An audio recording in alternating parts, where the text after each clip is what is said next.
ये दास वेद ही पढ़कर आपको सुना रहा है। और हम क्योंकि किसी भी बात के, किसी का भी जो वस्तु सत्य असत्य का निवारण करना, निर्णय करना होता है तो कोई आधार बनाया जाता है। हमारा आधार जो है सदग्रंथ है, ये हमारे आध्यात्मिक सलेबस है। इस पाठ्यक्रम में जो लिखा है वो सत्य है, उसके विरुद्ध विपरीत जो ज्ञान हमें दिया है वो असत्य है। तो हम उस सत्य और असत्य को, ये दास जो बोल रहा है और अन्य संतों ने जो कहा है, वो कहाँ से मेल करेंगे? इन सदग्रंथों से। सदग्रंथों में जो लिखा है वो फाइनल है, वो मान्य है। और जो सदग्रंथों में लिखे को देखकर भी नहीं मानता तो वो भक्ति योग्य प्राणी नहीं है। अपुण्यात्माओं, दास ये वैसे कथा सुना देता और ये प्रमाण इस पवित्र सदग्रंथ का ना देता तो उस अज्ञान अंधेरे में ठोकर खाने वाली भोली आत्मा अब भी ठोकर खाती रहती है। और जो वेदों को नहीं मानते वो तो कति पशु तुल्य प्राणी है। जो सदग्रंथों को नहीं मानते फिर वो भगवान का ज्ञान लाए कहां से? वेद, गीता जी, पुराण, बाइबल, कुरान, तो इनको भी कोई नु कहता है मैं तो नहीं मानता। जैसे ये धन धन सतगुरु पंथ, राधा स्वामी पंथ, ये तय वेदों और गीता के दुश्मन है। ये कहते हैं हम इन न मानते को नहीं, क्योंकि कहते हैं वो भी तो किसी संत ने लिखे हैं वेद और गीता, और हमारे संत श्री हजूर श्री परम धनी ने भी लिखे हैं। अब उस परम धनी का आपको 1-2 सेकंड का, 1 मिनट का उदाहरण देना पड़ेगा, क्योंकि किसी व्यक्ति का नाम आया है तो उसकी छाप भी दिखानी पड़ेगी, उसके लक्षण, उसके द्वारा दिया गया ज्ञान दिखाना पड़ेगा, नहीं तो उनके अनुयायी जो है लाठा ठा लेंगे। अब कहना क्या बात है कि मुझ दास को इन सदग्रंथों की आवश्यकता नहीं थी, क्योंकि हम अपने पूर्ण परमात्मा कबीर परमेश्वर जी की वाणी पर 100% विश्वास फेत करते हैं। उन्होंने जो लिखा फाइनल है। अब ये उनके लिए दिखाना है जो इनको, इन वेदों को सत्य मानते हैं और वो कहते हैं ऐसा नहीं हो सकता, और वेद कहते हैं ऐसा हो सकता है। तो यह लालटेन दिखाने के, ये देख दास ने इतने भर रखे हैं ये सदग्रंथ, ये मेरे अपने लिए नहीं, ये तो आप जी के लिए है। एक अंधा रात्रि के समय अंधेरे में हाथ में लालटेन लेकर चल रहा था, यानी टॉर्च टाइप लालटेन, एक लैंप। आगे से बच्चे आ रहे थे उछल कूद करते हुए, शोर मचाते हुए, बातें करते हुए। अब उस सूरदास ने कहा, अंधे ने कहा कि बेटा देखना, ध्यान से चलना, मैं अंधा हूं, दिखाई नहीं देता। बच्चा ध्यान से चलना, मैं अंधा हूं। अब वो बच्चे उसके चारों तरफ खड़े होकर कहने लगे, बाबा आप अंधे हो? कहाँ बेटा, मैं अंधा हूं, दिखाई नहीं देता। फिर ये लैंप किस लिए लिया है, लालटेन किस लिए ले रहे हो? अब वो सूरदास कहने लगा, आप आंखों वालों के लिए कहीं मेरे में टक्कर ना मार दो, देख कर मुझसे दूर हो जाओ, मैं बहुत आदमी को देख तोड़ दो दे मेरी। तो ऐसे ही ये दास ये लालटेन ले रहा है साथ में, कहीं मेरे गेल टक्कर मारना हो, पहला देख लो तुम्हारे इस चांदने में मेरे तो दूर कटल जियो भाई। और यही कारण रहा, ये क्रोथा कांड का जो रहस्य था, इसी की यही मूल कारण था। इन बकवाद करी वहां, ये इनका ज्ञान तो फेल हो गया। फिर इन्हें सोची तुम तो मर गए। और ये आर्य समाज के प्रचारक अपने जैसा और महर्षि दानंद जैसा विद्वान और सत्यार्थ जैसा ज्ञान हो गए थे पृथ्वी पर नहीं, और उसकी खाल कति उतर गई, उसमें गोबर भरा। एक कथा सुन, एक छोटा सा चुटकुला सुनाऊंगा आपको यहाँ। एक बार सन 1947 में हिंदुस्तान और पाकिस्तान का विभाजन हुआ। उसमें मुसलमान पाकिस्तान की तरफ जा रहे थे, चले गए, और उनको यहाँ के अक्षेत्र के लोगों ने उनके जो 1-2 गांव था उनको लूटने की चेष्टा की। तो हमारे गांव का एक व्यक्ति, यानी और भी कई व्यक्ति, वो भी एक चल पड़ा। एक चड़ी चांदी गांव है हमारे गधनाना गांव से 7-8 किलोमीटर दूरी पे। तो वहां से एक व्यक्ति हमारे गांव का भी उनके साथ हो लिया, भाई हम भी लूट के लाएंगे। तो क्या था कि वो जब तक उनकी वहां से चलने की कोई आदेश नहीं हुआ, तो चांदी में मुसलमान थे, वो अपने घर से बाहर नहीं निकले भी कि कोई मार मोर ना दे, ऐसी जो ना कार बहुत गदर हो चुका था। तो बेचारे घर से बाहर नहीं निकले, अपने अंदर से ताला लाकर अंदर ही वह टट्टी पेशाब होया करा करते। और टट्टी पेशाब को वो एक गड्ढे में डालने जाते, बार बदबू होगी, और उसके ऊपर फिर सील लगा दी उन्होंने, उसको ऊपर से उसको खाम लगा दी, जैसे पहले देसी घी डाला करते। वो चिकना हा गड़ा था, वो न अपनी जान बचानी मुश्किल हो रही थी। तो घी के बारे में, और घी का मटका जो ऊपर से चिकना था उसमें टट्टी पेशाब डालेंगे, और फिर उसको बदबू ना आवे उसके चारों तरफ ऊपर ढक्कन ढक के, और उसके ऊपर का कपड़ा बांध दिया अच्छा मजबूत सा। वो हमारे गांव और भी कोई कुछ ठा लिया, किसी ने कुछ ठाया, उसने सोचा और तो कुछ मिलता ना, यो घी का 12 ठा ले तू। अच्छा 15-20 किलो का था। और वो जो घर में प्रवेश किया, वो नई जूती पहन रहा था, वो जूती निकाल दी बाहर गली में। वही किसी घर में बगैर जूते पहने नहीं जाना चाहिए, सीधा सा आदमी था। तो उसने वो उठाया मुश्किल से, कदे वो दूसरे बठवाया भी नहीं, कदे को बटा ले। और सारी रात चला, 8 किलोमीटर पहुंचा, क्यों सिर पे घी का 12 वाला सहज सहज चल रहा। फिर अब वो घर पहुंचा, अंदर जाके अपने भीतरले घर में यानी साल में कति मुख्य घर में जहाँ खाना खुना बना के खाते थे, वहां पहुंच गया। उसका पिताजी बोला, अरे जूती की छोड़ा तू? बोला तन्ने जूतियां की लाग रही, आजा माल दिखाऊंगा। वो कहते हैं उसने फिर उड़द तरवाया, उतार कर वो जब खोल लिया और खोल दे, उसमें इसी बूंदी बदबू आई, गोबर। अब उन साल में तो ठाना मुश्किल हो गया। तो सत्यार्थ प्रकाश ने ये भले पुरुष घी का 12 मान के ठाए अंडे थे, पाया गोबर भरा इसमें। अभी नयो बारने आगे डिगाना मुश्किल हो रहा है। तो इन्होंने फिर मेरे साथ खसना शुरू कर दिया कि इसका प्रचार बंद करवा दो ना, नाश हो गया। तो पुण्यात्माओं,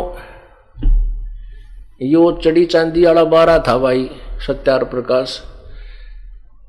और ईब ताई बोझ मरते फिर थेरी इसमें पाया क्या, आपको दिखा रखा हमने खूब। तो पुण्यात्माओं, उन यही कारण था क्रोथा कांड करवाने का। सन 2 जनवरी 2005 में इन्होंने यही कांड करना था, क्योंकि हम 2003 में हमारा प्रचार ये आस्था चैनल पर चला था, और इनको झलक होगी, पता लग गया थारी खाल उतरेगी, तो इन्होंने मिलकर वो आस्था चैनल से बंद करवा दिया। आस्था चैनल से हमारा कार्यक्रम बिल्कुल बंद करवा दिया। फिर हमने गांव गांव में, नगर नगर में जाकर करने लगे, वहां भी विरोध जबरदस्त कर दिया।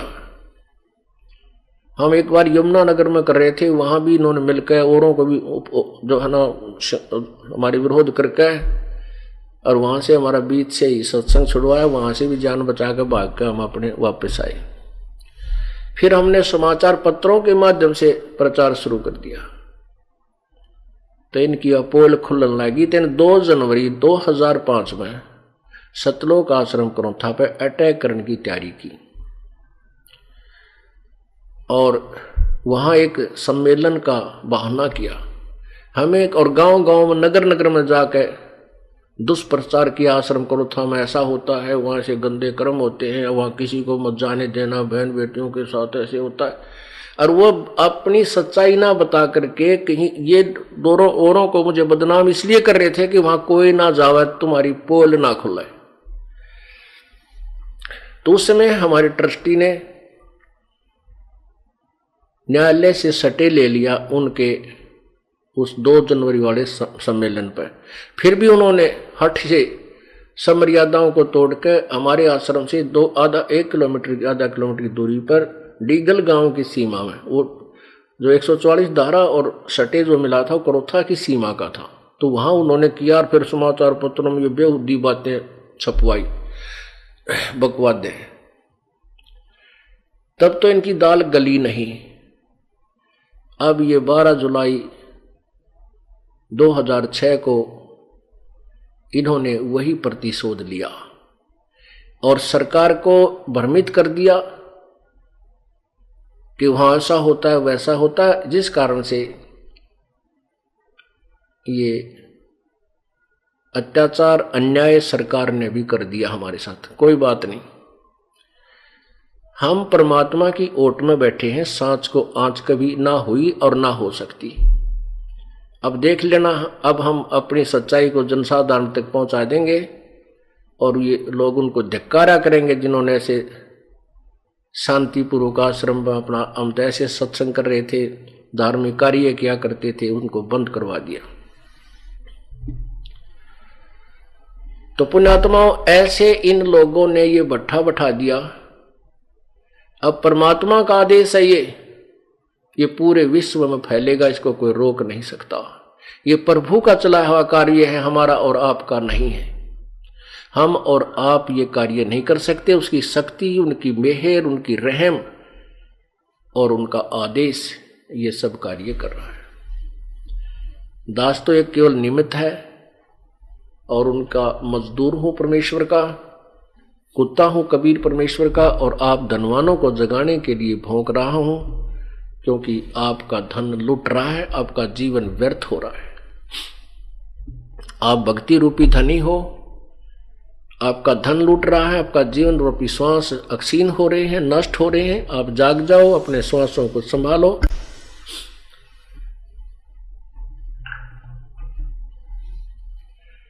तो वो जो लड़का जीवित किया था परमात्मा ने, कबीर भगवान ने, कबीर परमेश्वर जी ने, सभी ने कहा कि परमात्मा आपने कमाल कर दिया, कमाल कर दिया कबीर जी। परमात्मा ने उस लड़के का नाम कमाल रख दिया, अपने साथ अपने बच्चे के साथ की तरह रखा। अब वो बच्चा परमात्मा के साथ रहता था कमाल, और बहुत सेवा किया करता था प्रभु की। उस कमाल का भी मान हो गया और संगत में नो कहने लग गया, मैं मेरे जितनी सेवा गुरु जी की कोई ना कर सके, ना कर सके है। और मैं तो और एक आध संगत वाले भी कहने लगे, भाई सेवक था होता है कमाल के साथ। परमात्मा ने सोचा कि इस बच्चे के मन में एक दिन कमाल ने भी कह दिया, 1-2 पॉइंट परमात्मा के सामने आए, तो कबीर परमेश्वर ने सोचा, ला इसकी फड़क काट दो। सेवक इसने देखे ना, सेवक कैसे होते हैं, भक्त इसने देखे ही नहीं है। अब परमात्मा ने सोचा, ला इसकी या भी इसका भ्रम निवारण कर देता हूं। ये उसी के पैरेलल एग्जाम्पल है जो मोर ध्वज के पुत्र ताम्र ध्वज को श्री कृष्ण ने जीवित किया। ये भी राम है, ये भी भगवान है, ये भी साब है, लेकिन कबीर परमात्मा ये पूर्ण परमात्मा है, पूर्ण साब है, ऑल माइटी, यानी सर्वसमर्थ है कबीर परमात्मा, सर्वसमर्थ। और ये कुछ ताकत है, इनमें कुछ शक्ति है। अब पुण्यात्माओं, जैसे मोर ध्वज के पुत्र ताम्र ध्वज को तो जीवित कर दिया श्री कृष्ण जी ने आरित चीर कर, और अपने भांजे अभिमन्यु को, सगे भांजे सुभद्रा पुत्र अभिमन्यु, जो प्रथम दिन ही महाभारत के युद्ध में मृत्यु को प्राप्त हो गया था, उसको श्री कृष्ण जीवित नहीं कर सका। जबकि पांडवों का कुल नाश हो रहा था और कोई संतान नहीं थी, उनके आगे युद्ध तैयार हो गया था। श्री कृष्ण रो रहा था, सुभद्रा रो रही थी, 5 पांडव रो रहे थे, अभिमन्यु मर चुका था, श्री कृष्ण जीवित नहीं कर सका। क्यों? क्योंकि अभिमन्यु की आयु शेष नहीं थी, इतना ही प्रारब्ध था। ये भगवान प्रारब्ध में फेर बदल नहीं कर सकते। ये केवल जितना संस्कार है, जो जिसका निमित्त है, उतना ही दे सकते हैं। और पूर्ण परमात्मा आयु भी बढ़ा देता है। अब आपने पढ़ा आयु बढ़ाने का, और एग्जाम्पल सुन लिया कि कमाल की मृत्यु हो चुकी थी, बिल्कुल उन्होंने अपने तरफ से बिल्कुल मृत्यु हो चुकी थी, और ये जीव धर्मराज के पास जा चुका था, यमराज के पास जा चुका था, और परमात्मा ने फिर वहां से वापस लेकर और जीवित कर लिया था। तो ये जो परमेश्वर कबीर जी के जो गुण हैं, मेरिट्स, ये उस वेदों वाले प्रमाण से मिलते हैं। तो फिर पूर्ण परमात्मा कौन होया? कौन है पूर्ण परमात्मा? कौन है वो समर्थ शक्ति जिसका वेद गुणगान करते हैं? परमात्मा कहते हैं वेद मेरा भेद है, मैं वेदन में नहीं, और जौन वेद से मैं मिलूं वो वेद जानते नहीं। वेद मेरा ही भेद है, पर मैं मिलूं वेदन से नहीं, क्योंकि मेरे पाने की विधि वेदों में नहीं है, लेकिन गुणगान मेरा ही है कि कबीर ही पूर्ण परमात्मा वो है, कर सकता, वो पाप अक्षमा कर सकता, वो मुर्दे को जीवित कर सकता है। लेकिन मैं मिलूं वेदन से नहीं, इन वेदों में लिखी विधि से मेरी प्राप्ति नहीं हो सकती। और जिस वेद से मैं मिलूं, सबसम वेद में जो ज्ञान है उससे मैं मिलूं। ये चारों वेद जानते नहीं, इन चारों वेदों में वर्णन नहीं है। अब वो उस तो मोरध्वज के ताम्रध्वज के जो ताम्रध्वज जो लड़का था उसकी आयु शेष थी, क्योंकि तो बीच में चलती आयु में उसने उसका जानबूझ के कटवाया था, उसको जीवित कर दिया था। और अर्जुन का ये वहम हो गया था कि मेरे जितना सेवक श्री कृष्ण का कोई नहीं साथी, मित्र, सखा। तो वो भ्रम काट दिया। जब अर्जुन का पसीने आ गए, श्री कृष्ण ने कहा कि देख ले अर्जुन, तू नहीं कहता मेरे जैसा कोई सेवक नहीं। अर्जुन बोला जी मैं तो इनका पास सिंह भी कोई ना, इन्होंने तो कमाल कर दिया। तो ऐसे ही उस कमाल का भ्रम हो गया था, उसकी फड़क निकालने के लिए प्रभु ने कहा। और जैसे आपको कथा सुनाई थी कि शेख फरीद नाम के एक पुण्यात्मा एक नकली गुरु की सेवा भी करते थे, और उससे उसको बहुत सी सिद्धियां भी प्राप्त थी। उस गुरु को पिछले पुण्यों की साधनाएं उनके पास होती हैं, जिस कारण से कुछ चमत्कार दिखा देगा, वो अपनी बैटरी डिस्चार्ज कर जाते हैं। और जनता उन्होंने सोचे तब महात्माएं पड़े थे, शेख फरीद की आंख भी ठीक कर दी थी, लेकिन मुक्ति नहीं दे सकते वो। ये अलग विषय है। एक सिद्धि तन कष्ट जा रहे हैं, एक सिद्धि होती है जो शरीर के कष्ट को समाप्त कर देती है। जैसे उसकी आंख में गड़बड़ हुई थी वह। और कबीर परमात्मा कहते मेरी भक्ति, मेरे संत के पास ये 24 सिद्धि भी होंगी, ये अपने आप होंगी। वो करता नहीं जा, तेरी आंख कर दूं ठीक जा तो नो ठीक कर दूंगा, नहीं। अब परमात्मा के बारे में लिखा है, तो कबीर साहब ने कहा है, धर्मदास जी ने कहा कि परमात्मा आप कोई चमत्कार दिखाओ। कबीर साहब बोले भाई संत चमत्कार ना दिखाया करते, जो चमत्कार दिखाओ संत नहीं होता। और फिर जिससे कोई चमत्कार ना वो संत नहीं होता। अब दोनों बात, संत से अगर चमत्कार यानी ऐसी अनहोनी नहीं हो रही है उसके द्वारा दी गई विधि से, तो वो संत नहीं। और संत चमत्कार नहीं दिखाते। चमत्कार दिखाना न्यू है, जातरा न्यू हो जाएगा, जातरा नाश हो जाएगा। तो ये इस तरह के कहना और जाते तो वो अपनी बैटरी को समाप्त करने वाली बात है, और वो भक्त संत नहीं होते, दास। और परमात्मा की सच्ची भक्ति में ये इस तरह के चमत्कार हंग हुआ करें, अपने आप होंगे। ऐसे सुख तो जैसे यहाँ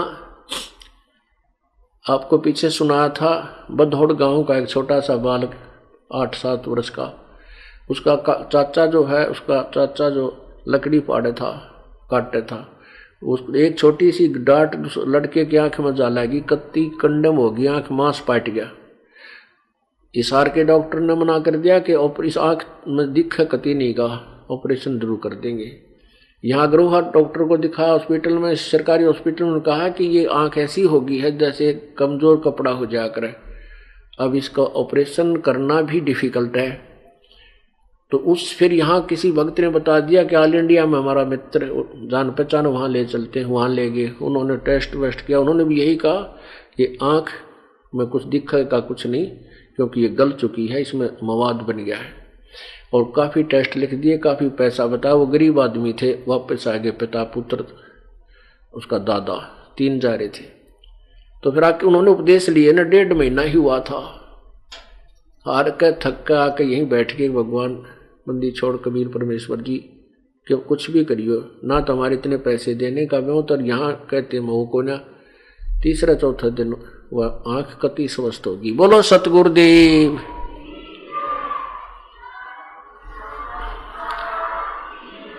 बोलो बंदी छोड़ कबीर परमेश्वर जी की जय। तो उसके निशान भी नहीं, कोई बता नहीं सकता इस आंख में कभी चोट भी लगी होगी। तो पुण्यात्माओं, एक शेख फरीद को ऐसा चमत्कार भी दिख लिया था, और फिर तो कहना है कि एक भी मेरी आंख ठीक कर दी, फिर तो गुरु के भगवान था उसके लिए, लेकिन मोक्ष नहीं था उससे। और यहां कहते हैं ये तो आपको रूंगे में देंगे, हम रूंगे में जो ये सुख आपको मिल रहे हैं कबीर जी रूंगे में देंगे। रूंगा क्या है पता है? वर्तमान के बच्चों को नहीं पता होगा। पहले गांवों में काकड़ी बेचनी आया करते, कोई खरबूजे बेचनी है, कोई शकरकंदी बेचनी है, और हम दाना की यानी कणक की गेहूं की झोली भर के ले जाया करते। या सब्जी बेचने वाले आते तो दादी ताई काकी वो नो करा करती, ले भाई सब्जी दे दे। अब वो सब्जी एक पलड़े में तो गेहूं डाल लेता, एक में सब्जी, जो भी जैसे 1-2 बार देता, 1 बार, ऐसे कुछ नियम होता था। फिर नो क्या करती, भाई रूंगा और दे, यानी सौदे थे न्यारा। वो तो जो गेहूं का जो लेना था वो तो दे दी सब्जी ने, बोले रूंगा और दे। अब रूंगा और देता ना देता नु का धर ले तेरे ना, और वापस रूंगा दे पहले। रूंगा में ना फ्री ऑफ कॉस्ट, वो फिर और देता इतनी सारी का, तो शकरकंदी या कोई और सब्जी फालतू डाल देता। तो ये जो सुख आपको हो रहे हैं ये तो रूंगे में देंगे आपको, हमारा सौदा तो और करेंगे, आपका मोक्ष देंगे, जन्म मरण से आपको सदा के लिए छुटवा के सतलोक में वास दिलाएंगे।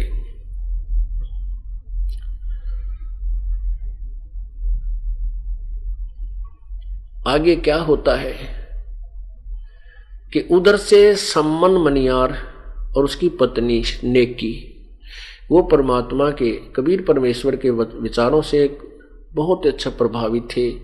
घर में चर्चा चलती थी, जैसे आप यहाँ सत्संग सुनते हो, घर के एक सदस्य भी यहाँ आ गया तो घर में 4 और बार देखते पाओगे और पूछेंगे आज गुरुदेव ने क्या क्या कथा सुनाई, हमने बता दो, हम नहीं जा सके। तो आप जाकर चर्चा करते हो, छोटे छोटे बच्चे भी सुनते हैं, तो वो बच्चे भी रंग में रंगे जा रहे हैं परमात्मा की महिमा से। और एक घर में जाकर सारा दिन कोई ताश खेल रहा है, कोई हुक्का भर रहा है, कोई किसी की चुगली कर रहा है, कोई रागनी गा रहे हैं, कि तो टीवी चल रहे हैं, कि तो बकवाद गाने चल रहे हैं। एक तो बालकों को वो गंदा असर पड़े, एक ये ऐसा विचार परमात्मा के और वह महिमा वहाँ गाई जाए, उन बच्चों को कितना आनंद और कितना उनका जीवन सुचारू बनता है। ऐसे ही वो परिवार के सदस्य अपना दिन में काम करते, दोनों जने चूड़ी बेच कर आ करते, मनियार व उसकी पत्नी नेकी भी और सम्मन भी। और जहां भी वो जाते चूड़ी पराते और भगवान का, कबीर परमात्मा के हमारे गुरुजी ऐसे हैं, तुम की तो नाम ले रहे हो, यानी चर्चा छेड़नी पड़े हमारे भक्त ने, बस की बात को ना, तुमने कहीं से उपदेश ले रखा है। वो कहे हम वो पूजा करते हैं, वो कहते हैं, फिर वो समझाते हमारे कबीर जी भगवान ने सिकंदर लोधी का रोग ठीक कर दिया, हमारे भगवान ने एक मरा लड़का जीवित कर दिया, हमारे गुरु जी ने रामानंद का सिर काट दिया था, सिकंदर लोधी ने, हमारे गुरु कबीर जी ने उसको जीवित कर दिया। अब हम तक वहां साची, और ये वो तो कहें सत्य, और वह लोग उड़ाओ मजाक, वो लड़कियां उड़ाओ मजाक, क्योंकि वो लड़की औरतों को पहनाते थे चूड़ियां, तो वह सीकर बाद में अकी तो मूर्ख पागल है, एम बांडे सारे दिन ये काम हुआ करे करते। फिर वो चर्चा चलती है एक दूसरी बहन बेटियां में, स्त्रियों में, फिर आदमियों में पहुंच गई। अगुवनियों को है ऐसे, उनका गुरुजी ऐसा है, कबीर नाम है उसका, काशी में रहता है, ऐसे उद्योग कर देता है, कोडी के रोग ठीक कर दिए।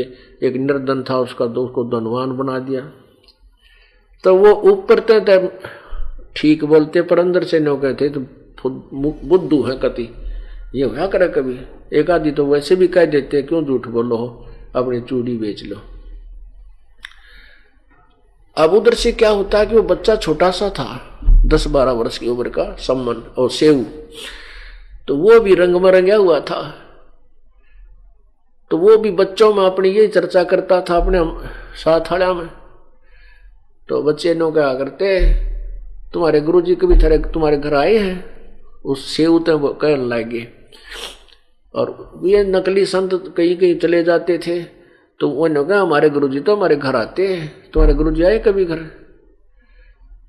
तुम्हारे गुरुजी तो राजे लोग आगे जाते हैं, जहां उनको धन मिलता है, पैसा मिलता है, वो तो लोभी लालची है तुम्हारा गुरु।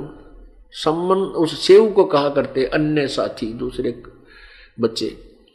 तो एक दिन सेऊ ने सम्मन और उसकी पत्नी और वो दोनों अपना वक्त से चूड़ी चाड़ी बेच के वक्त से आगे शाम के समय, तो उधर से वो बच्चों में खेल कर लड़का आया, तो उसको ऐसे ताने लगा रखे थे। तो सेऊ ने कहा अपने माँ बाप से कि पिताजी माताजी, क्या कभी अपने गुरुजी अपने घर नहीं आ जाए?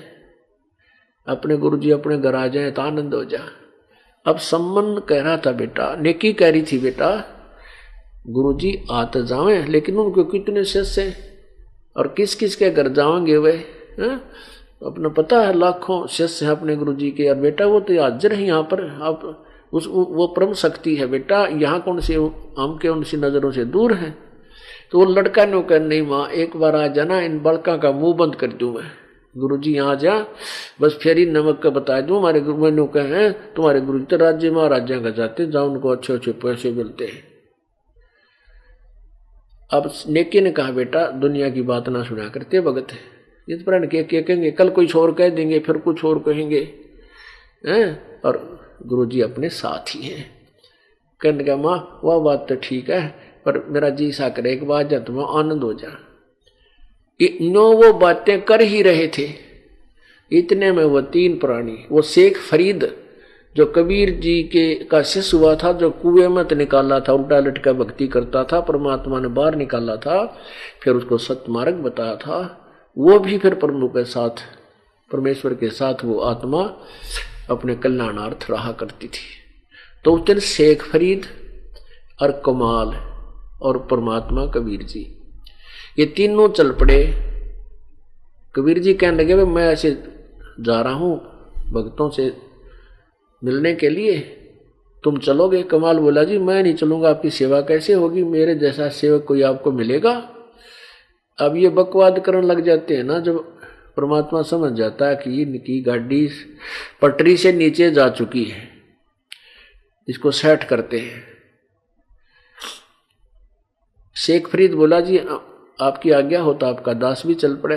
अकाजा बेटा। अब तीनों चल पड़े। जो ही वो चर्चा कर ही रहे थे, इतने में बाहर गेट का बाहर खड़े एक टूटा है दरवाजा, उसको वहां खड़ा होकर आवाज लगाई रहे, सम्मन है क्या घर पे? अब वो अंदर बैठे थे आंगन में,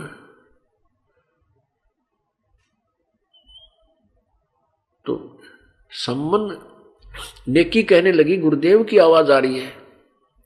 सम्मन बोला ना गुरुजी कहाँ में थे, आपको वैसे कोई धोखा लग गया। इतना फिर आवाज लगाई भाई सम्मन है घर पे? नेकी बोली देख तो बार सामने देखा परमात्मा खड़े हैं और साथ में 2 सेवक भी खड़े, कबीर साहब खड़े। अब तीनों के तीनों नंगे पैरों भाग लिए।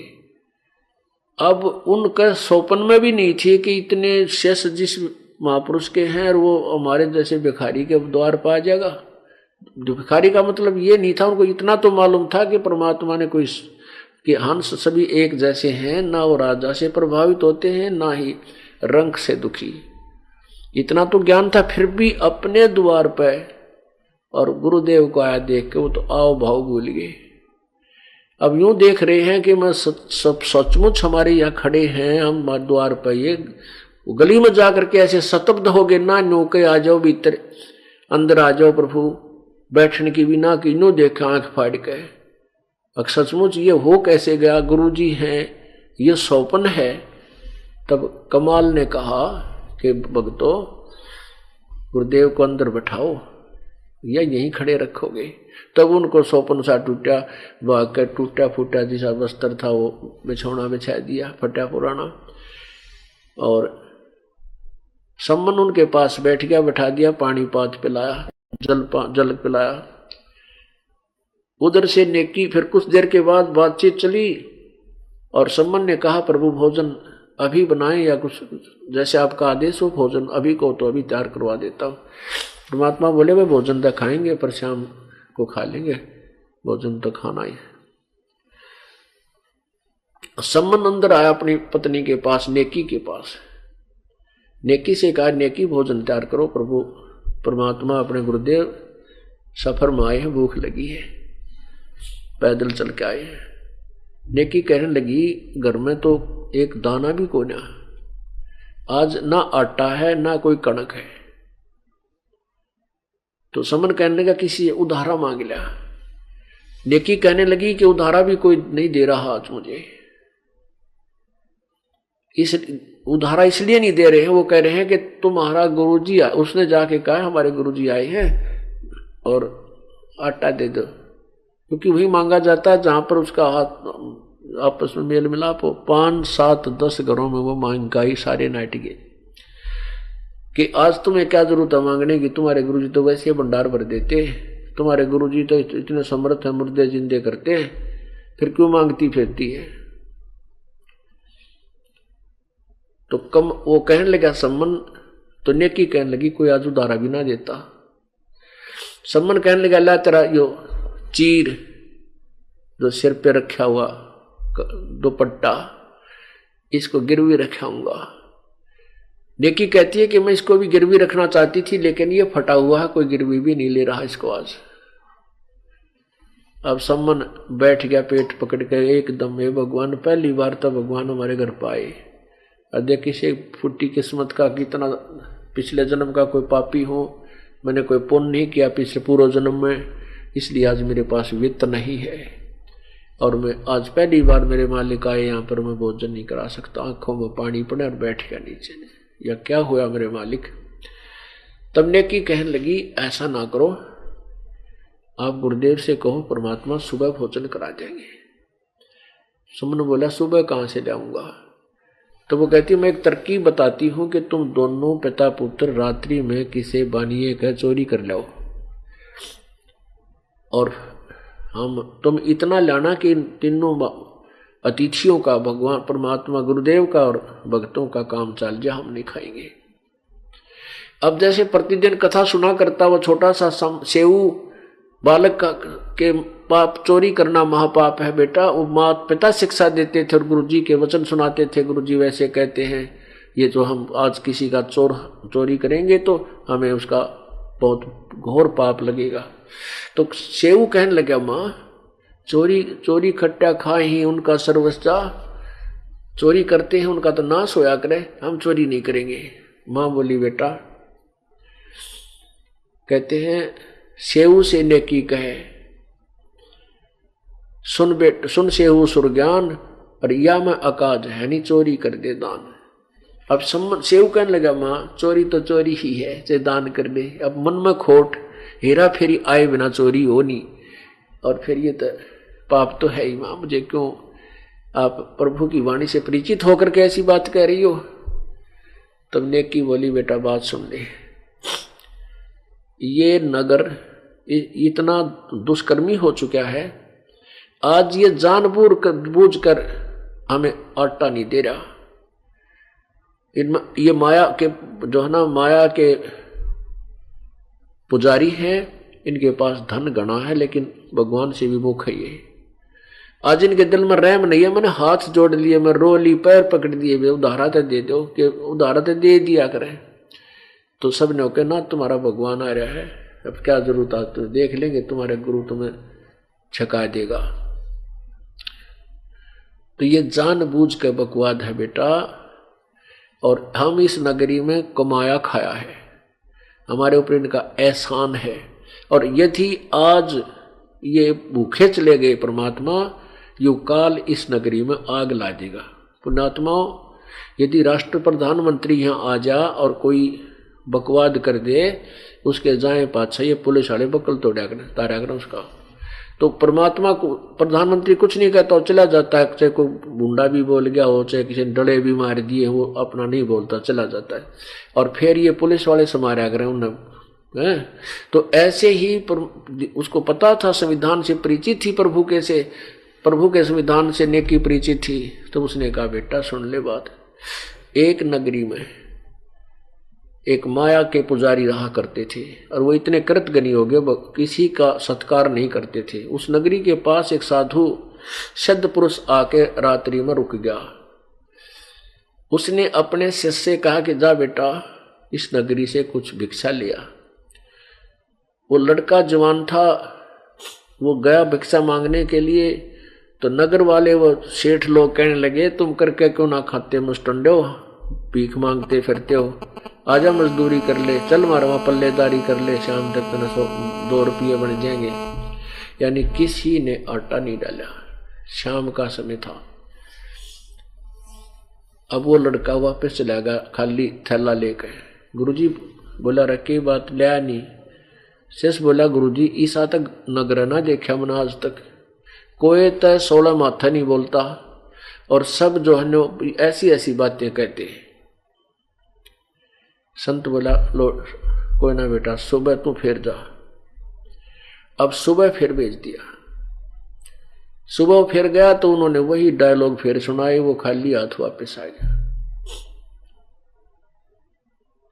कहने लगे जी वह तय यही श्लोक सुनाओ है, कतई नहीं मानते। हाँ तो मैं फिर बोला बेटा तू जा, अब फिर जा। श्याम ने फिर भेज दिया। श्याम ने भी वो खाली चला रहा था। उस बाहर नगर से बाहर की तरफ एक कुम्हार का घर था। कुम्हारी विधवा थी, उसके 3-4 बच्चे थे। तो वह कुम्हारी ने देख लिया था कि बाबा जी रोज जाता है और खाली आवा है, पता था कि ये दाना दे को नहीं।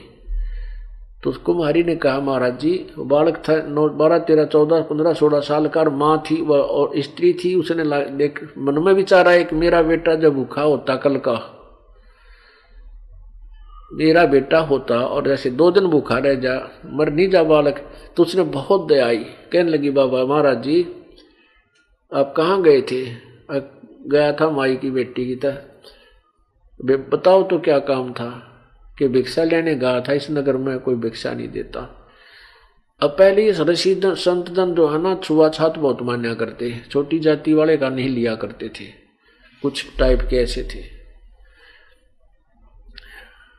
तो वो कुम्हारी कहने लगी महाराज जी मैं जाति से कुमार हैं हम, और आप मेरा आटा ले जाओ,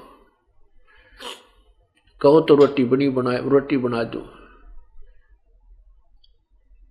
तो वो कहने लगा माई मेरा पिता मेरा गुरुदेव जो है ना वाणिये और ब्राह्मणों का ही आहार करते हैं।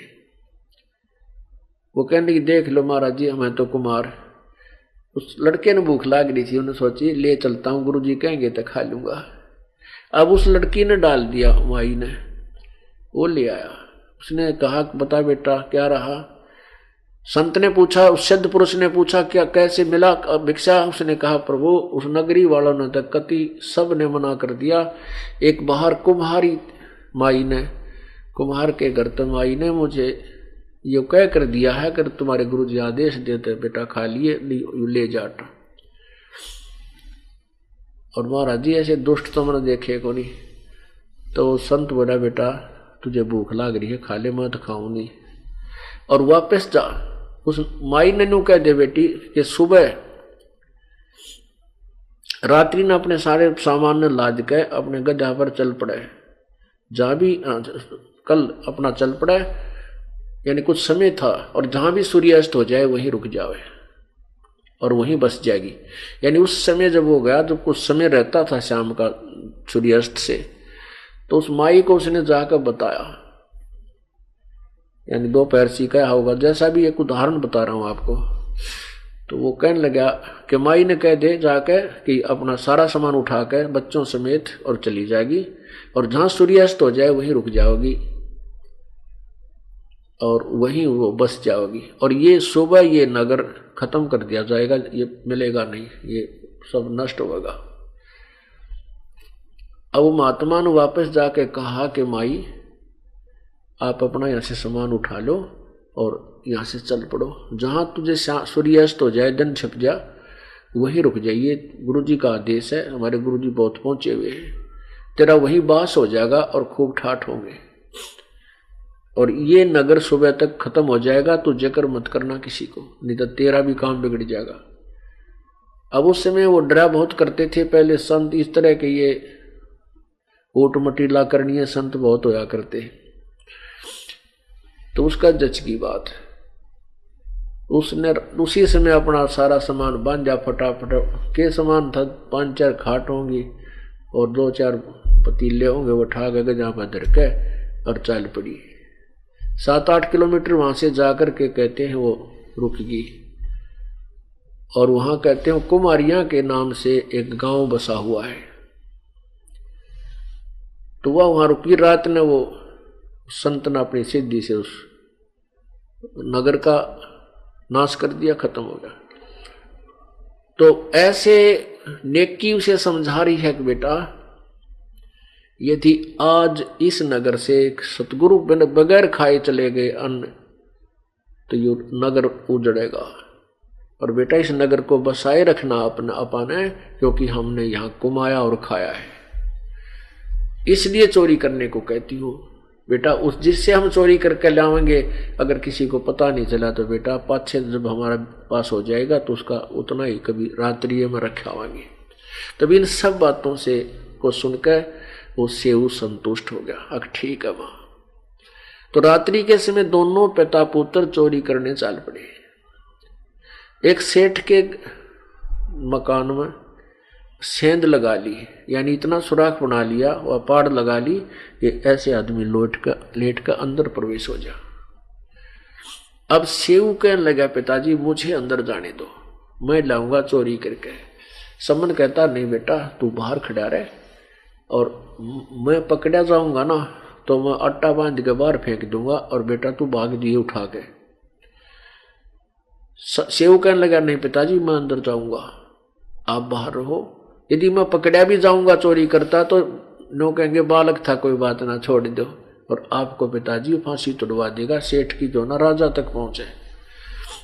अब सम्मन कहने लगा बेटा अगर तेरे को तू पकड़ा, अगर तेरे को फांसी तोड़ दिया गया तो सूली चढ़ा दिया तो बेटा मैं किसके लिए जीऊंगा, आप बाहर रहो मैं जाऊंगा। सब सही कहने लगा नहीं पिताजी मैं फिर भी बालक हूं, नो कहता कहता उसमें प्रवेश कर गया।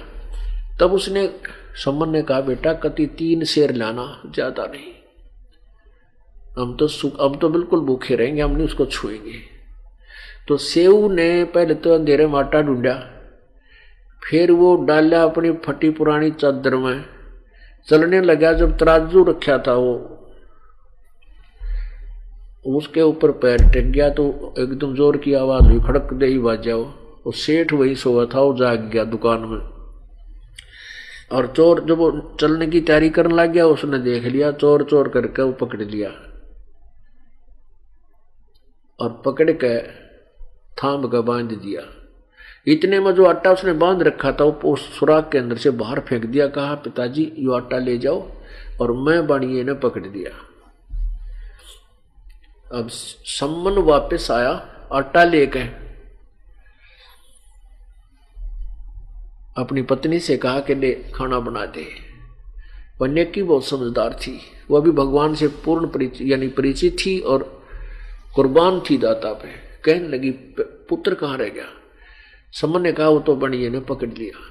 अब नेकी के मन में आया, नेकी ने अपने पति से कहा कि बात बिगड़गी, अब वो लड़का पहचाना जाएगा, और पहचान के वो लोग हमारे घर पर आवेंगे लेकर, नगर पूरा उठ का आ जाएगा और कहेंगे ये गुरुजी ये संतारे है ना, ये चोरी करवाते इन गुरुजियां का काला मुंह करेंगे, बहुत बेइज्जती हो जाएगी।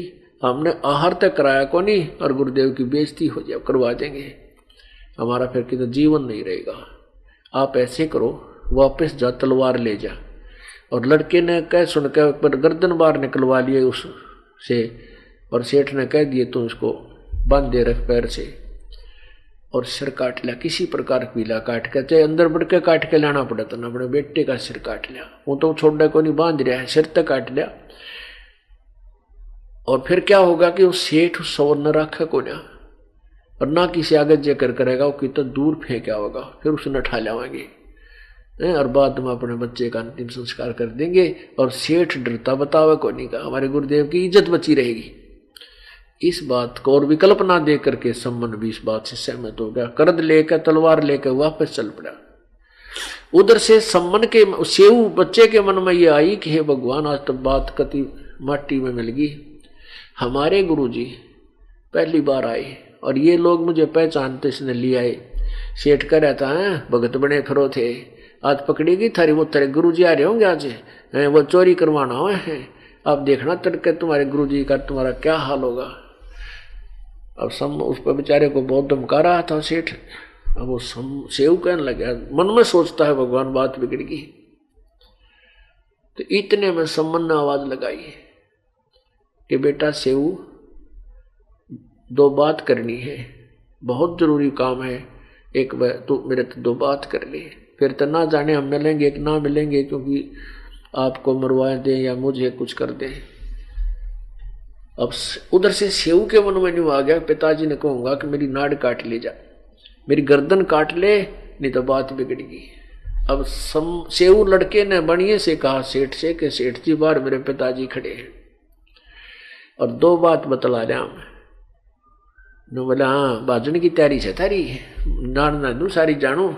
तो सेव बोला मेरे पैर बांध दे थाम के और रस्सा थोड़ा ढीला कर दे, मेरी गर्दन बाहर निकल जा, मैं कान में बात बतला लूंगा। अब सेठ ने सोचा रहा कि कौन सा सोना चोर रखा, 3 से आटा चोर रहे हैं, बात जगह तो देखी जाएगी। वो पैर बांध के रस्सा बांध दिया, थाम के ढीला छोड़ दिया और सेव ने से गर्दन बाहर निकाली। अब सम्मन भी ले गया था हाथ में तलवार, लेकिन पिता था, हाथ उठा नहीं, पीछे नो का नो रह गया। बेटे की गर्दन उतारने की हिम्मत पड़ी नहीं, इकलौता पुत्र।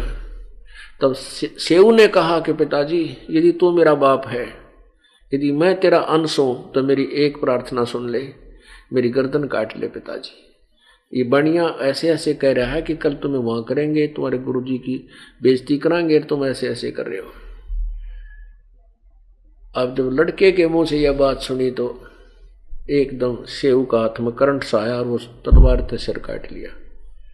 शीश ने उठा के घर ले आया और नेकी बोली इस अलमारी में धर दे और बंद कर दे इसको। अब सेठ ने देखा तो कत्ल हो गया, उसके पांव तले की धरती निकल गई, तू फंसेगा। उसने पकड़ कर टांग उस बच्चे की घसीट कर ले गया, हाथ पकड़ कर घसीट कर ले गया उस कटे हुए धड़क से शीश को, शरीर को। और आग एक पजौवा था, पजा होता है एक लगाते हैं जैसे गांव में, वहाँ ईंट आट पकाते हैं और साथ में वो मटके वगैरह पकाते हैं कुम्हार लोग।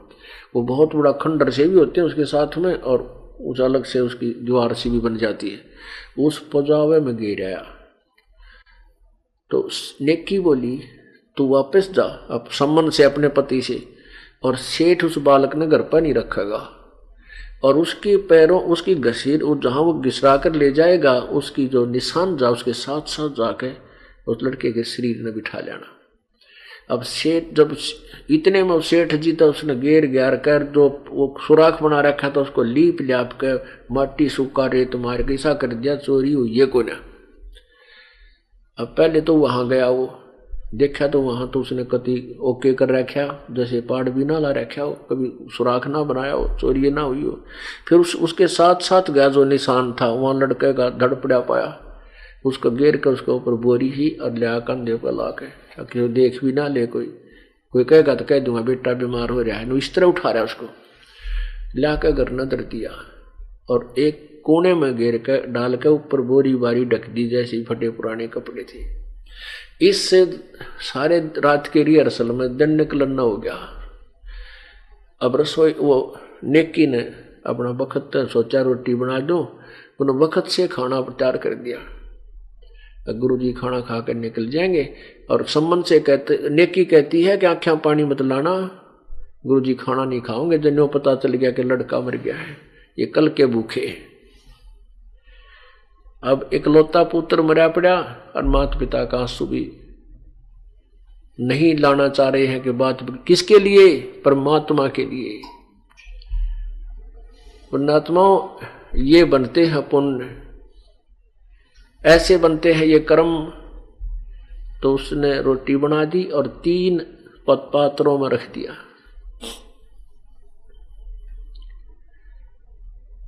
और कहते गुरु जी ने बुला ले, खाना खा लेंगे सारे। समन बोला महाराज जी भोजन पा लो, वक्त इसलिए बना दिया, आप शाम में ना खा पाए थे, भूख लग रही होगी। कहाँ भाई भूख तो लग रही है, चलो। तो आगे वो 3 आसन बैठा, गुरु जी का अलग से लगा रखा, भक्तों का न्यारा बैठने का जैसा भी फटा पुराना बोरी पड़ी थी, और साथ में 3 पात्रों में 3 ये दोने होया करें, जैसे कसोरे बोला करें मिट्टी के छोटे छोटे डोंगे से खाना खाने के, उन तीनों में वो भोजन डाल रखा। परमात्मा बोले भाई, कबीर जी बोले न 6 में कर लो, आज प्रेम का प्रसाद सारे बैठ के इकट्ठे खाएंगे, आप भी खाओ हम भी खाएंगे, 3 हम और 3 तुम हो। अब सम्मन ने सोचा तो बिगड़ गई बात भाई, कहने लगे नहीं भगवान आप खाओ, हम तो बाद में खाएंगे। परमात्मा बोले ना भाई, जैसे मैं कहूँ ऐसे करो। अब उसने 5 स्थानों में डाल दिया, बोला ना 6 में करो, 5 पात्रों में डाल दिया, बोला नहीं 6 में कर लो। उसी को सारों को 6 पात्रों में डाल दिया और कहा जो बैठो।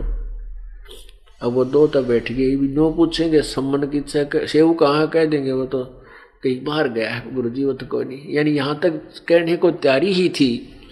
तो परमात्मा ने कहा आओ सेव जी मिलो ये प्रसाद प्रेम, और सिर कटा करें चोरों के और संतों के नितक सेम। बड़ा बेटा आजा रोटी खा ले। कहते उसी समय ताक से सिर उठा और दड़प के ऊपर लगा, ओ सेव नो को अनुजीवित होकर पंगत मां का भोजन करने लगा। बोलो सतगुरुदेव, बोलो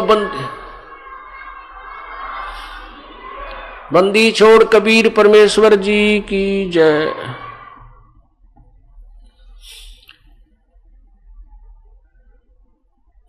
सेऊ दड़प शीस चढ़ावो बैठा पंगत माही, नहीं घरेरा गर्दन कहू ओ सेऊ अकनाही। अब माता पिता का भी चक्कर पड़ गया कि इसके गर्दन में निशान भी को नहीं। सेऊ धड़ पे शीश चढ़ा और बैठा पंगत माही, और नहीं घरेरा गर्दन पे, कि निशान भी कोई ना गर्दन नाड़ पे। माता पिता भी चिंतित हो गए, नो कपड़ा उठा उठा देखें यू सेऊ ओए है कि नहीं है। अंदर जाकर देखा तो वो खून खून के टपके रक्त के पड़े थे, लेकिन शीश और कुछ नहीं था। तब उनका विश्वास हुआ तो बेटा वही है। पुण्यात्माओं, परमात्मा सब ने बैठ के खाना खाया, खुशी का कोई ठिकाना नहीं, और आशीर्वाद दे दिया बेटा तेरा भरपूर भंडारा होगा। अब परमात्मा ये कहकर चले गए, कर करावे साइया मन मलर उठा, दादू शद्र जीव के आप बगल हो जा। अब सम्मन के मन में ये कसूता बहम हो गया कि आज मेरे पास पैसा होता मैंने बेटा नहीं काटना पड़ता, मेरे पास आज पैसा होता तो मैंने बेटे ही गर्दन नहीं काटनी पड़ती। मतलब वो उसके हृदय में घर कर गई, या कमजोरी, या भी कमजोरी है इस भक्ति मार्ग की। तो क्या हुआ, कुछ दिनों के बाद उन प्रेरणा दी परमात्मा ने सम्मन के मन में। उन्होंने सोचा कि इस अपना जो मकान था कच्चा सा, कि इसकी झोपड़ी की द्वार यहाँ की बजाय यहाँ से निकाल लें और थोड़ी झोपड़ी सी डाल लेंगे, इसकी जो टूट सी गई। ऐसे ऐसे कहने का भाव है कि वो दूसरे स्थान पर खोदन लगे। वो खोदने लगे तो वहाँ खजाना पाया उन्होंने, धन असरपी मोहर असरपी गणिए। वो थी नहीं, वो परमात्मा ने भर दी, अंदर ठोक दी उनके आंगन में।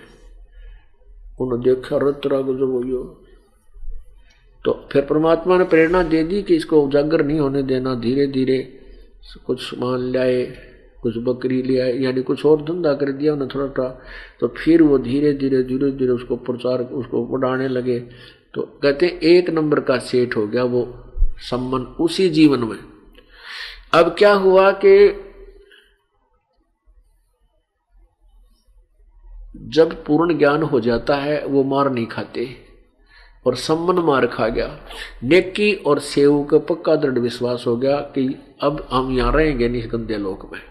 वो भक्ति करके पार हो गए, पर सम्मन के मन में ये दोष रह गया कि मेरे पास पैसा होता मैं ये कर देता, गुरुजी बेटा नहीं काटना पड़ता। तो वो भक्ति ना करके फिर उस माया में उलझ गया, इधर की इस तरह के विचारों में उलझ पुलझ होकर वो मर गया।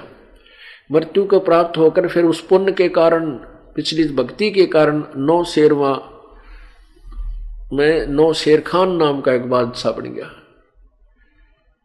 अब वो फिर वो उसको इतना धन दे दिया कि पिछले पुण्य से ही सब कुछ मिलता है प्राणी को। उसके पास 80 खजाने थे, एक खजाने में 1 अरब रुपया का माल होता, हीरे पन्ने जवाहरात असरफी।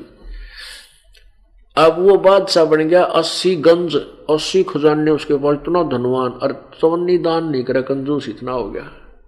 अब हम तो माया चाहते हैं और परमात्मा इस माया की दलदल से हमें अलग करना चाहते हैं कि ये तुमने भक्ति नहीं करने देगी, ये तेरी शत्रु बन जाएगी। अंत में उस माया में आस्था रह जाएगी। मरते मरते जो कोठी बना रखी है बढ़िया, मरने लग गया और वो कोठी में आस्था रहेगी तो वही जन्म ले लेगा, कह चूहा बन के आ जाएगा, कह गधा कुत्ता बन के उसके कड़लाएं बैठा रहेगा, खड़ा रहेगा।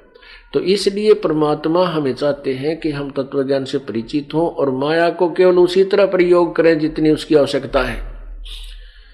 तो परमात्मा फिर गए, कहते हैं जो जन हमारी शरण है वा काहू मैं दासे, गेल गेल लग गया फेरूं जब तक धरती आकाश। अब वो समन वाली आत्मा 9 शेर खान नाम 9 शेर वहां का बादशाह बन गया था, वहां गए, साधु रूप बना के कहा महात्मा, कहते हैं राजन कुछ दान दक्षिणा कर दे, भंडारे करा कर तेरी मौज हो जाएगी। तो बादशाह बोला जी भंडारे तो कर दो पीर जी, मेरे पास पैसा नहीं, मैं तो बहुत गरीब राजा हूं। परमात्मा बोले रहिए तेरे ये वो झंडे टांग रखे होते हैं 80 गंज की न्यारी पहचान के, इस राजा के पास 80 गंज सत खजाना है, तो बहुत बड़ा धनवान माना जाता है। कहने लगे ये तेरी ध्वजा फरकन लाग रही भाई, 80 इतने खजाने तेरे पास? न बोला जी मैं तो कोल्ले भर रहा हूं, मैं तो अपनी इज्जत सी बना रहा हूं, इतना निकम्मा हो गया दान करने का हमारा उस क्या नाम है नरसी की तरह। अब परमात्मा के कच्चे ने बोला बेटा जिसे तेरी नीयत से उसे हो जाएंगे। अगर तू कोल्ले मान रहा है कोल्ले हो गए, नो कह के संत चल पड़ा। अब उसका फिर बात में खटकी बात में बाद में कि संत जो कहते हैं वह बात पूरी हो जाया करे भाई। उसने नौकर बुलवाए, एक खजाना खोद नीचे दाब रखा था अंडरग्राउंड, वो खुदवा के देखा कोल्ला होया पाया। उसने दूसरा देखा वो भी कोल्ला हो गया, वो तीसरा देखा वो भी पूरे कोल्ले भरे पड़े, उसमें वो धन नहीं। अब राजा को तो चक्कर आने लाएगी, ने बोला रे देख वो महात्मा की दरगाह सैनिक को देखो महात्मा। परमात्मा जा गए 2 किलोमीटर उड़ा बैठ गए, खाओगा युद्ध के खानताड़े। तो उसने सैनिकों ने बताया जी वो महात्मा हुआ बैठे। अब वो जा है बाजा सब तो आगे से राजा और चरणा में पड़ गया, महाराज मैंने बख्श दे, महाराज मैंने बख्श दे। परमात्मा बोले भाई आधे से ज्यादा दान करे तो उसे कर दूंगा। अब जैसे आपका उन्हें सोचे आधे तो मिलन दे, नहीं बोले जी जैसे आपको होगा ऐसे कर दूंगा, राजा तो उसे हो पाओगे। पर एक काम करे परमात्मा का नाम ले ले, तू पहले नाम ले और मुझे गुरु बना, फिर तेरे उसे कर दूंगा। और दान करिए फिर अपने डट के भंडारा कर मेरे आदेश से। ने बोला जी जैसे आपको नाम भी लिया और फिर उसने जाकर देखा तो जो के तो खजाने फिर चमक रहे हीरे मोती। अब उपदेश दिया, अब जो मरण लग गया ना फिर भंडारा करना पड़ा, वचन हो गए। वो आधे से ज्यादा खजाने उसने भंडारे में दान में ला दिए। अब वो ऐसा निकम्मा ही वो मन मरते समय बात बिगाड़ दे। कुछ देर पाछे कुछ वर्षों के बाद उसने मन में आ गई जब मैं किसा मूर्ख हूं, एक संत ने कह दिया था तो मैं थोड़े से दान कर दूं, इतने के जरूरी थे करने। नो करूँ वो हाथी खरीदूँ वो घोड़े खरीदूँ वो नो कर लूँ। उसकी फिर वह बिरानवाटी होगी, मर गया, मर के फिर जन्म हो गया। फिर उस बलख बुखारे का एक बलख नाम का शहर है इराक में, उस बलख का राजा बन गया। पुण्यात्माओं, परमात्मा ने वहां जाकर भी वो अब्राहिम सुल्तान नाम उसका नाम था, वहां जाकर के भी परमात्मा ने उसका उद्धार किया। ये कथा फिर सुनाएंगे, लंबी कथा है, समय थोड़ा है। बोलो सतगुरुदेव।